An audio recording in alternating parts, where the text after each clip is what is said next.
What is up, everybody? Today I want to discuss Wano as an arc, kind of where we've been, where I think it's going, and is Wano the best arc in One Piece? The first thing that stands out to me when talking about Wano is actually the artwork. Now, I'm not, super educated on the art history, of Japanese artwork, but from my limited knowledge and perspective, I think that there's definitely a resemblance between the artwork of Wano and kind of traditional Japanese artwork. It feels very different than the artwork we have seen and kind of the style, of art that Oda uses throughout the entirety of One Piece right when we get to Wano. And I think that's really good at reinforcing kind of how different a location Wano is from anywhere we've been so far. So far in the series, each island anyone can really get to. And I know it's a little bit different when you get to the New World because you have to kind of be of a certain strength to kind of survive in the New World unless you were born there. But previously to that, most places it's, if you set sail and you really put your mind to it and you get a log post, you're gonna be able to go to most of these places. Might not be safe for you, but you'll be able to go there. Wano is so secluded that it has a really different vibe, and I think the artwork highlights that, and it also highlights kind of the atmosphere and the Japanese inspiration around, the structure of Wano. And I also like, talking about structure, how the arc is structured in its 3-act way. How at the first act, second act, and now we're in the middle of the third act. I really like that, and I like it in contrast with the Reverie, because we get this really insane, volume 90s, absolutely credible, in the entire Reverie, and how you go right from Whole Cake Island to all of a sudden all of these huge players that we've seen throughout the course of the story are interacting with each other, and like the implications for the world is just massive during that section. And then we just get cut off immediately, and then we're in Wano, and we are totally focused on Wano through its entire first act. And then when it's over, we don't just go to the second act, but we see in how the rest of the world is doing. We poke in to see how, what happened with the Reverie. And then that happens again at the end of Act 2, and it raises a lot of really interesting questions. The warlords are all of a sudden disbanded, and like, what does that mean for so many characters in this series is really interesting. And so I think the structure and the art style do a great deal to highlight just how secluded Wano is as its own country, and it also plays into what happens when Luffy first arrives there. When Luffy first arrives, he gets separated from, half of his crew. The other half is already there at Wano, and he's on his own, and it really kind of feels like earlier in the series when Luffy would show up to a place and not really know anything about it. In Dressrosa and Whole Cake Island, there was a clear goal in mind. Dressrosa, it was to take down Doflamingo, and then with Whole Cake Island, it was to go save Sanji and avoid Big Mom. And yes, they uncover more and more layers about, kind of the corruption that's going on with each location. But here it feels a lot more like Water 7-ish, Water 7, they kind of just go there, not really for a very specific purpose. Then everything with Water 7 is kind of unveiled, and then you kind of get the kickstart when Robin leaves. And here on Wano, it feels like that, especially with Luffy being secluded from the group. And I know they have their goal to beat Kaido. Like, that's the plan. And eventually Luffy's going to meet up with his crew. He's going to meet up with Law, and they're going to kind of continue this plan to beat Kaido. But at the beginning, it's just kind of Luffy exploring this really unique place, and then he finally meets up with Zoro, and that's a great moment. And now all of the crew is back together, and it's been a long time since the beginning of Dressrosa that we've seen this entire crew be together. And so a lot of the humor that we've kind of been missing out, a lot of the interactions, which is such a huge bright spot and such an important thing when you're first reading the series, is the humor that Oda uses with individual crew members. And one that I'm sure all Zoro Kaido stands and Sanji stands can get behind is those two interacting, and we haven't seen that in so long. And so to have, you know, Sanji be sad that Zoro, you know, is hanging out with a cute girl is just everything I have kind of missed over most of Dressrosa and Whole Cake Island. So really good to get back to that, and just seeing the crew together again has been awesome. And we're really starting to see that in the third act of this arc, in the huge battle, and seeing how all of their powers play off of each other and all of their interesting personalities. And another character that I'm super happy we're getting to see more of is Kid. You know, Kid was introduced in Sabaody Archipelago, and then he kind of just falls away from the story. Law's brought back pretty quickly. You know, you have the rest of that arc, which is all focused on Luffy, and then they, you know, the crew returns, everyone gets back together, and it's like a hurrah moment, you know, to start up the time skip. And then right away, Law's introduced in Punk Hazard, and he plays a huge role in everything that the Straw Hats are doing from that point on. And yet Kid's just kind of been on the side, even though he's introduced with Law and, you know, Law at the same time on Sabaody Archipelago. And they're shown as these three guys, these three captains of the worst generation are going to be super important and likely are going to do something together. And we're finally getting to see that in Wano. I love all of his interactions in prison with Luffy. Funny, but also goes a great way to develop Kid as a character. And then you see the really sad moment with Killer. I think this, you know, when he shows up and he's laughing and Kid is distraught and saying, like, why is my friend laughing? His entire character, his entire, you know, how he's presented himself in the entire series this far has been because he hates his laugh. And that plays in really great with some long-term storytelling, getting this really minor character throughout the story so far. You know, a lot of explanation to why he looks the way he looks. And then on top of that, it really plays in well with the themes of Wano and how, you know, the terrible rule of Kaido over all of these citizens of Wano, and now it's affecting, you know, people from the outside who are visiting in Kid. And it's been really nice to just see more Kid overall. I'm sure everyone probably feels that way, and getting Law back in the story after him, you know, not being there for Whole Cake Island has also been really good. I just love how, you know, the more personalities Oda adds, just the more unique the story gets, because how they all bounce off of each other in really unique ways can be really funny, and it can also end up being kind of terrifying later on. And, you know, we're also getting more from Drake, which has been really cool, and in some of the recent chapters, which I'm totally caught up, so this video isn't just for most of Wano, it's for up to chapter 991. I'll put a little thing at the beginning of the video to mention that. But Drake, what's happened recently with him and how he's kind of on Luffy's side, and how he's, you know, an undercover Marine, and I want to know even more about Drake. I think he's pretty interesting. I don't really think he's as interesting as Kid or Law, but I do like basically everybody in the worst generation. And also Kaido, getting to see more Kaido, you know, he's a really terrifying character, and I actually don't think he hits the terror that, not even close to what Doflamingo does in Dressrosa, and not even what Big Mom is able to accomplish in Whole Cake Island, at least so far. We still have a decent amount left in the story, but he's really unique. His fight, you know, when he turns into a dragon and fights Luffy early, super cool, and I'm curious to see and learn more about Kaido, because he has a great introduction, you know, a couple hundred of chapters earlier, and now we're really getting to see him kind of pay off, and I'm just curious to learn more about him. He has a great design. His role in Odin's backstory is really good, and I'll talk more about Odin in a few minutes here. But yeah, I've liked his role in the story.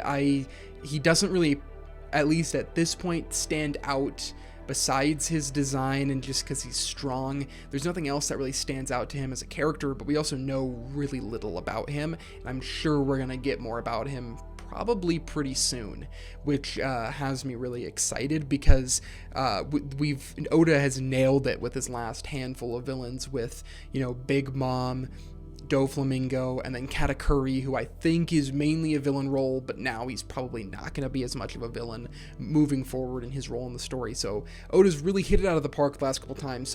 So Kaido there's a high bar set. I definitely think the more we learn about him, the more interesting he will get, and I'm excited to see more of that, but I want more for sure from Kaido. And I think this might be a little bit of an unpopular take, but I've actually really liked Big Mom's role in Wano so far.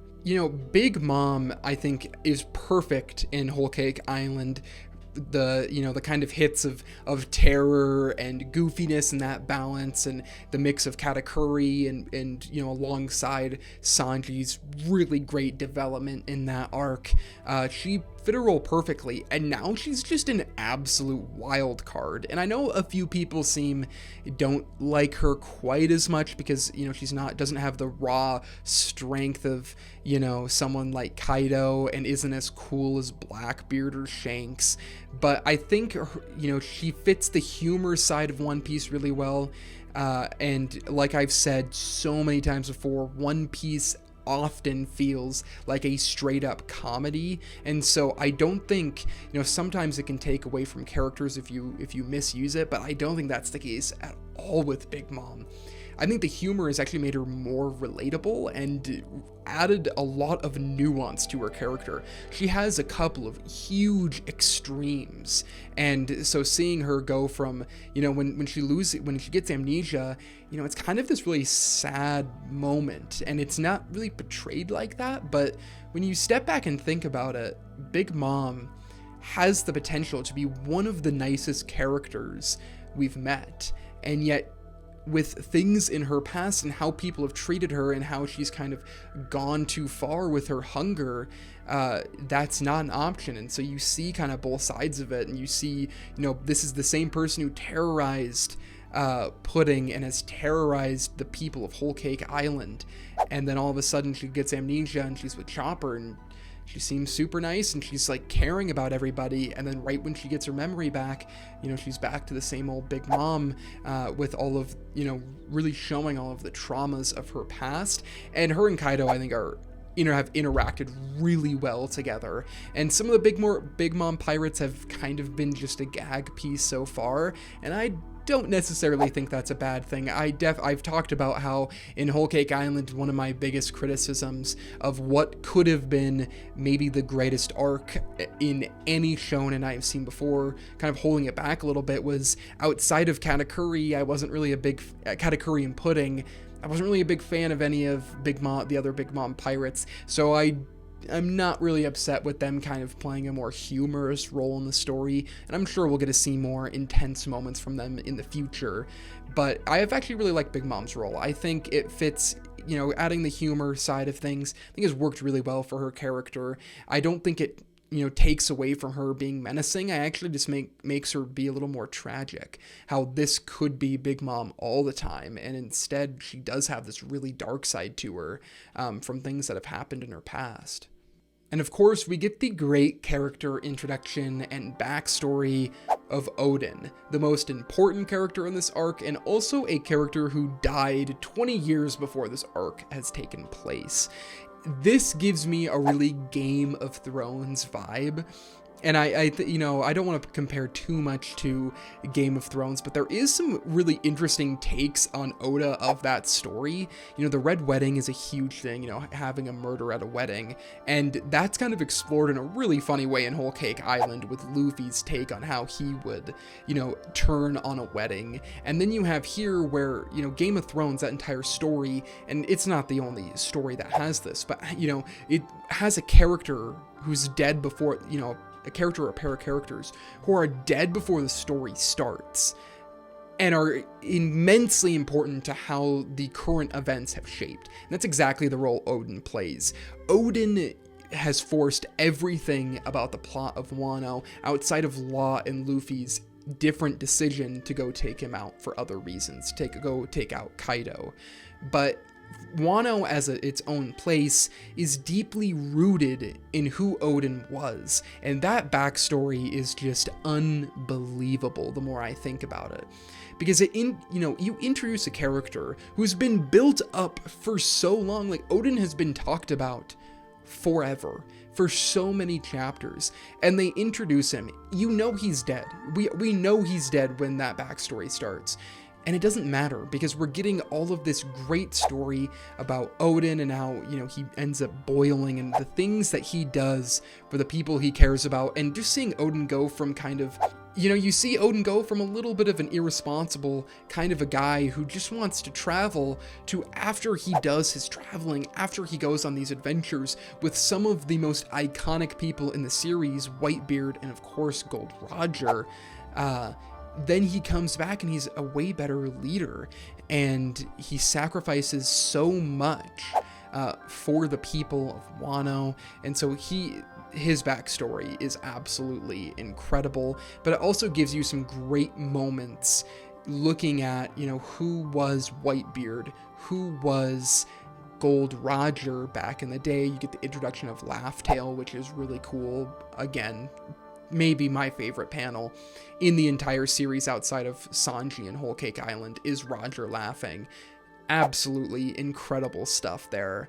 And I can't really say enough about Odin's backstory, and I love all of, everyone who's involved with Odin, Kinemon and everybody like that. They're all great characters, and I'm really curious to see their role in the final act, in this kind of second half of this big battle. What role are they going to be playing? Because it's really, it's impressive storytelling to introduce a character like Odin, who's already dead, in the middle of an arc. He's introduced, I think, at the start of Act 3 of this arc, and yet he informs everything that's come. He changes everything about Act 1 and 2, your perspective, on Wano as a world, and then you're sent into this great fight. It's really incredible to see Oda really change his style of storytelling this far in the series. And yeah, I think the structure is one of the biggest highlights of Wano. But if we are going to talk about a few negatives that have kind of come up with me in Wano, the first act, as good as it is, with kind of introducing us to Wano as a place, coming off of the high of not only Whole Cake Island, but Dressrosa and the amazing arcs that they are, it did drag a little bit. I thought there were a few moments where I was just not as interested in the story as I feel like I could have been, with how great the artwork is and how interesting the structure is. So Act 1 did struggle a little bit, and I think Act 2 does as well. There's a lot of great moments, but there's a lot of chapters where I'm just kind of ready to move on. I'm ready to get this conflict going. It's been a huge buildup, and the Odin's backstory, I actually think, is flawless for the amount of time that it is, and I think it is long, but it's perfect for how long it is. But it's kind of everything before it can get a little frustrating. It's classic One Piece for sure. It's all awesome. But when you compare it to some of the top tier arcs in One Piece so far, you think of, Marineford and the entire war saga. I think of Whole Cake Island, Water 7, and kind of Dressrosa as the big four arcs. Wano, I think, has a chance to get in that realm of one of the top tier arcs. I wouldn't put it there now. There's a lot of really impressive things, but there's a lot of characters that I also don't care as much about. You kind of just get a whiplash of what's going on, and at times it works in Wano, at times it doesn't work. So I really liked the structure of it, but I wanted, there were times where I kind of, was left scratching my head and wanting a little more with characters, and that's really my only complaint so far. And this arc and where it's at right now, in the middle of this giant war, Marco showed up. There's so many big players here, and there's so much potential for other people to show up. Like, who knows what can happen at the end of this story arc. There's so many things going on. It feels like it's going to rival Marineford on some level. I don't know if the buildup is quite to the level of Marineford and how flawlessly it maneuvered the giant battle between the Navy and Whitebeard. but it definitely has a chance to get there. Every chapter lately has been incredible. You have, Sanji, his moment where he puts on the suit. I'm a huge Sanji stan, so yeah, I'm always talking about him, and that's cool to see him put on the suit and his conflict with it. Frankie finally saying, Luffy is going to be king of the pirates. Another fantastic moment. It's been nice to see the entire crew fighting together, and I'm just curious to see where it goes from here, because there's an infinite number of possibilities per week, per chapter, that this big war could go. Big Mom feels like she's about to go absolutely insane. Kaido seems like he actually has his hands full with all of the soldiers of Wano. And of course you have Luffy teaming up now with Drake and with Kid and Law, so you have a lot of the worst generation playing a huge role in this big fight. This has a chance to eclipse Marineford. I wouldn't bet on it to eclipse Marineford, but it definitely has a chance.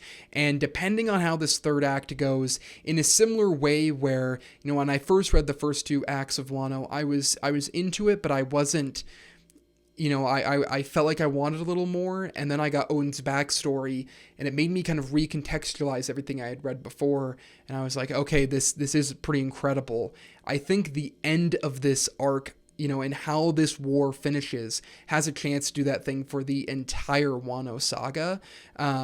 So I think Wano has a really good chance to make it into my top 5 arcs of all time. I'm not going to say that it for sure will. I think it's one of the better arcs. I mean, Oda rarely misses outside of basically, for me, Syrup Village and Long Ring Long Island. Those are the only 2 arcs that I think have really not been that good in the entire series. And so, yeah, I think Wano's shaping up to be one of the best arcs. Will it pass Whole Cake Island or Dressrosa for me? If we're ranking things, it's going to have to do a lot to pass those 2, but I don't want to take anything away from the amazing things Wano has been able to accomplish, and I definitely plan on diving into kind of the themes of Wano, and I really want to explore that side of it, because I think it's really rich, and it's, just reinforced with like the artwork and the structure. So yeah, I'm really excited to see where it goes next. What are your guys' thoughts on Wano? If Wano ended today, where would you rank it in your favorite arcs? Would it be a top 5 arc in all of One Piece, or would it be more around 10, or would it be, your least favorite arc?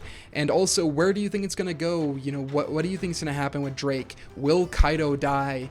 I actually think Kaido will end up dying. I think the buildup with Odin makes that far more likely. It's a little bit different because, when they went to Whole Cake Island to fight Big Mom, it wasn't necessarily, that wasn't the main conflict. It was just, let's save Sanji. Here, they're going to kill Kaido, and I think there's a good chance they're able to. So what do you think? What do you think is going to happen at the end of Wano?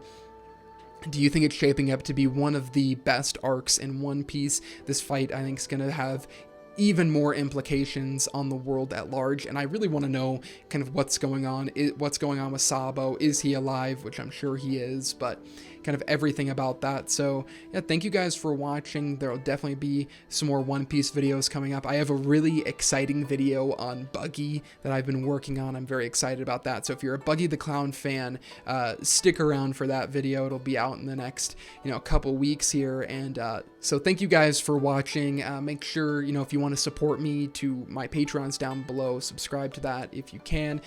Anything helps. And also follow me on Twitter at AnnieEssays. Great place to interact with me. I'm super active on Twitter, and I'm always talking about the new One Piece chapters. So if you want to talk One Piece with me, follow me on Twitter as well. And I hope you guys enjoyed this video. It's been a weird experience reading One Piece week to week, but it's been really nice to kind of get in on the weekly conversation with everyone. And thank you again to all of my patrons. I hope to see you guys in the next one.